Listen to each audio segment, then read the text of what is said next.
So as I said in previous videos, my mom was a Christian. She relied heavily on her faith. She just loved Jesus. We always teased her and we're like, why do you love Jewish so much? Why do you love Jewish people? Why do you love? And she said, because Jesus was Jewish. And this is no offense to the Jewish. Do not take this in the wrong context, everybody. She just was just so connected spiritually. So I want to bring this back to looking at this with a spiritual, faithful outlook, and kind of rewrite this story. So I'm going to go to Hospital B, where I missed the text messages that were incoherent. Hydrocephalus would cause my mom to have a headache, blurred vision, dizziness. The connections weren't there. She couldn't get up and walk or anything. So I missed those messages, but I have a feeling that because I didn't answer, she went into prayer and she was praying, and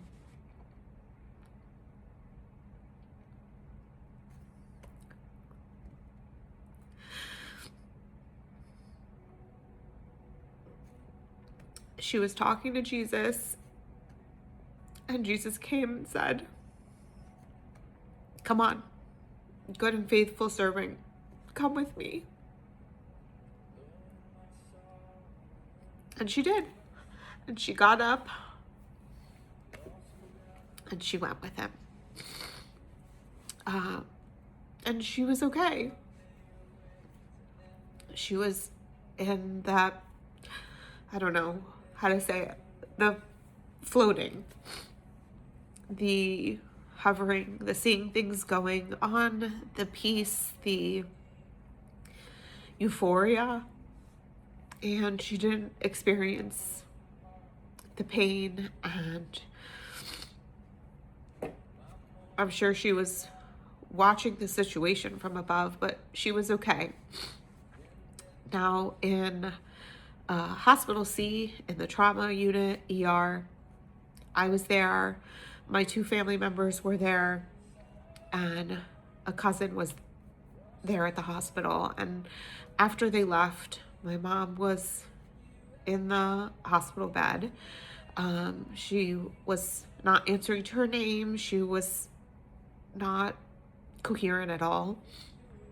And very, very, very peacefully, she went. Her face had a peacefulness, and I just saw her arms from her sides go up like this.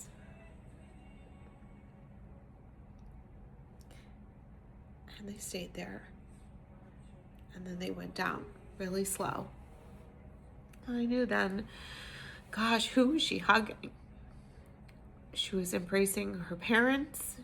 She was embracing a baby she lost. She was embracing, I don't know, Noah.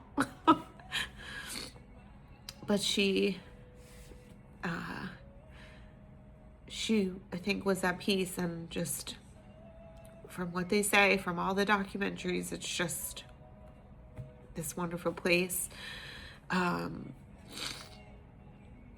So after that, a week in ICU, and then in hospice,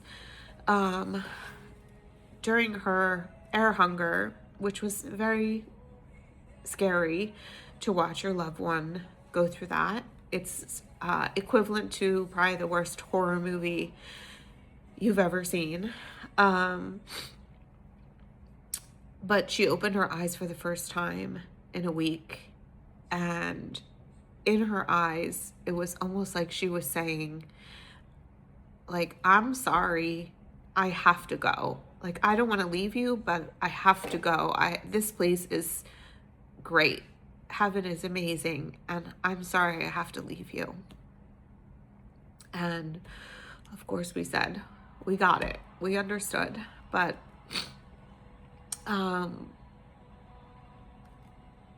Maybe some will say this is like living in a bubble, but I really feel my mom's faith carried her out of that situation, and this was just God's timing for her life. I don't agree, but that's the best acceptance and peace that I could have in this situation, that she is in heaven and she didn't experience all the pain that I saw her physical body going through. That she was carried by Jesus, God, in that time. And although she loved us, she loved everybody, that's just way more awesome. So that's my spiritual take on what happened with Mom. And through talking to a lot of family members and talking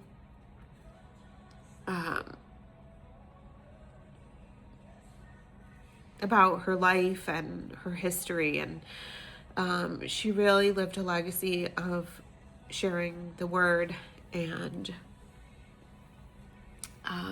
you'll see that if you watch the service. You'll see how many lives she impacted. And even after the service, a lot of people came up to me and were like, wow, that was amazing. I'm going to start going to church again. I miss going to church. Or I'm